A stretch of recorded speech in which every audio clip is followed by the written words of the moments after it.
do que de uma Câmara Municipal. Mas a grande escola de legislativo que eu tive foi a Câmara Municipal. E ela é que me permitiu fazer essa ocupação de espaço nesse curto espaço de tempo, né? Nós tínhamos estabelecido uma meta para um semestre que a gente, logo nos primeiros 30 dias, já havia conseguido pautar, né? Eu diria que logo no início, porque a nossa participação hoje nas comissões de Direitos Humanos, a presidência, exatamente isso. a presidência da Comissão, né, de Assuntos Municipais e Desenvolvimento Regional, na Comissão de Servidor Público, na Comissão de Constituição e Justiça, tudo isso foi espaço. Você participa, então, em 3 comissões? Participa em 5 comissões, além da Comissão de Turismo, presidindo uma, né? Então, tudo isso foi em razão da experiência acumulada no período legislativo municipal ao longo dos 4 mandatos, né? Então, assim tem sido. Qual o seu projeto mais importante nesse primeiro momento seu na Assembleia Legislativa? Qual você reputa mais importante? Olha, nós apresentamos hoje 10 projetos de leis, protocolamos na Assembleia Legislativa. Olha, eu fico até assim, eu fico até meio chateado, porque nós temos ciência de deputado que durante 4 anos não apresentou nenhum. Né? Não vamos citar nomes, mas nós conhecemos aqui da região. Cada um tem o seu estilo, a sua forma de agir, de atuar. Eu tenho a minha e prefiro falar da minha forma de agir. E é para isso que nós estamos aqui.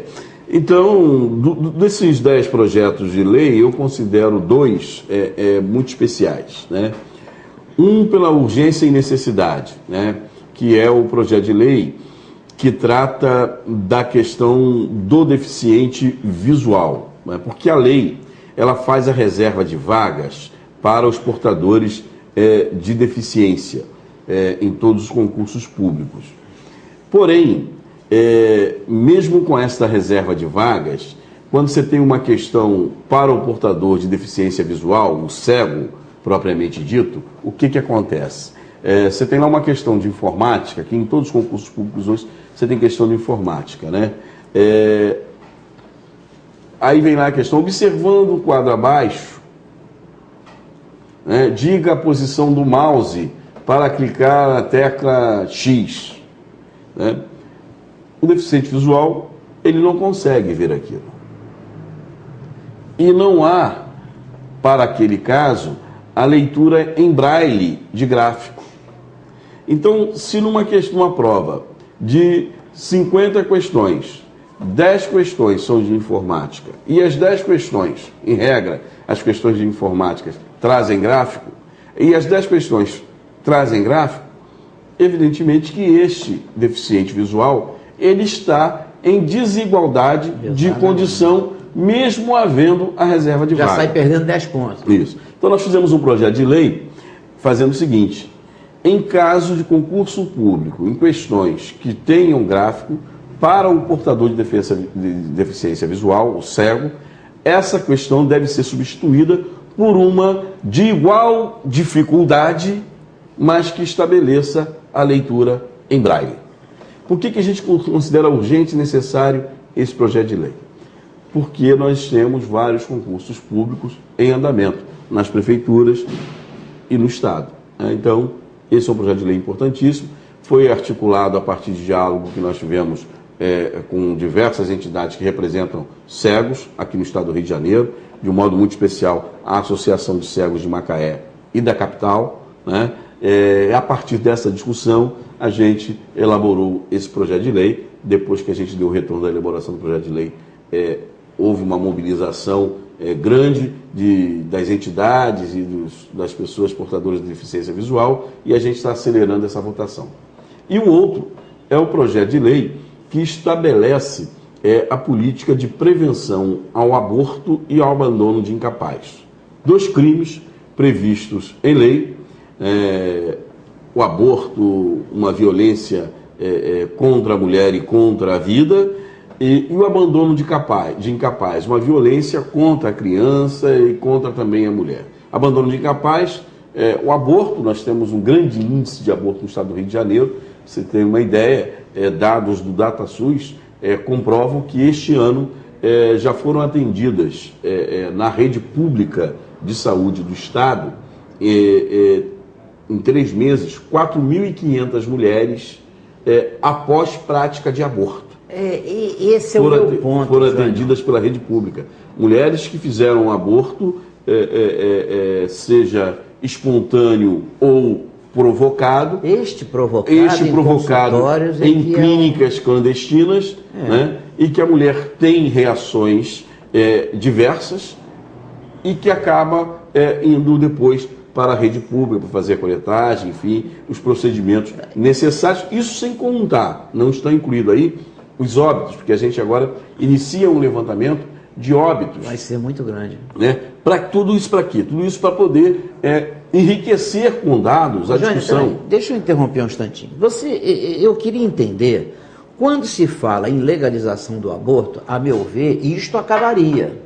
Porque aí nós teríamos consultórios, clínicas preparadas para fazer o aborto. Eu acho que o crime maior é como está acontecendo hoje. Não, isso não acabaria, porque a gente tem hoje, por exemplo, uma previsão da questão do aborto legal, que não existe aborto legal, né? Mas nos casos onde a justiça o autoriza, alguns hospitais credenciados, no caso do Rio de Janeiro nós temos um, para fazer o procedimento. Não deve haver legalização de aborto. Por quê? Abortar é desistir, significa desistir. Quem desiste é a mulher. Ao feto não é dado o direito de desistir. O passo seguinte à decisão da mulher de aborto é um assassinato. Porque a gente precisa ver, e aí a gente choca, mas é preciso que a sociedade veja, né, como é que é o procedimento de um aborto. Uma criança já formada, você vai lá, corta a cabeça, corta os ombros, corta a perna, tira em pedaços. Aquilo é criminoso. Então não deve haver legalização de aborto.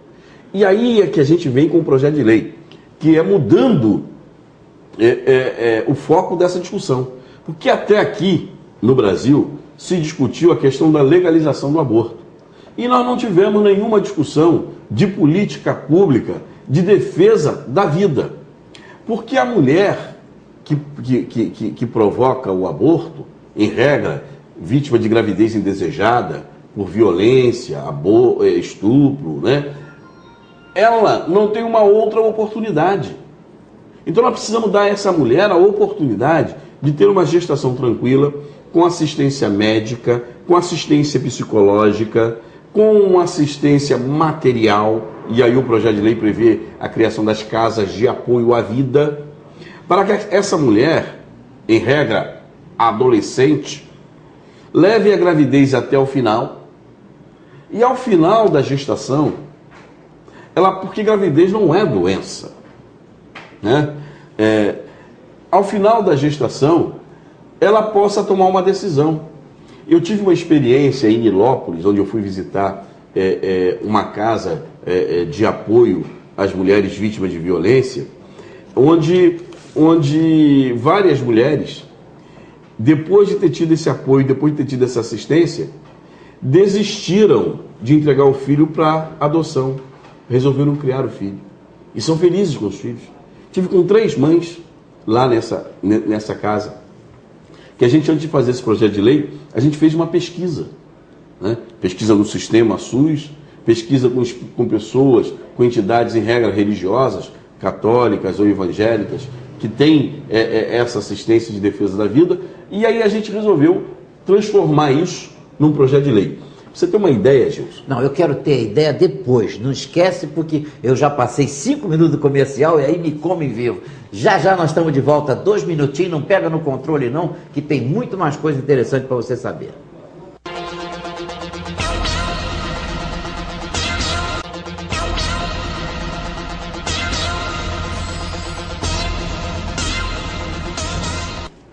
Estamos de volta com o nosso Gilson Pérez Repórter. Um abraço, Paulinho Ferreira. Paulinho Ferreira veio aqui nos visitar. E lembrar que é amanhã, hein? Amanhã, 23 horas, o 5º baile dos Anos Dourados. Festa Aeroporto, uma maravilha. E você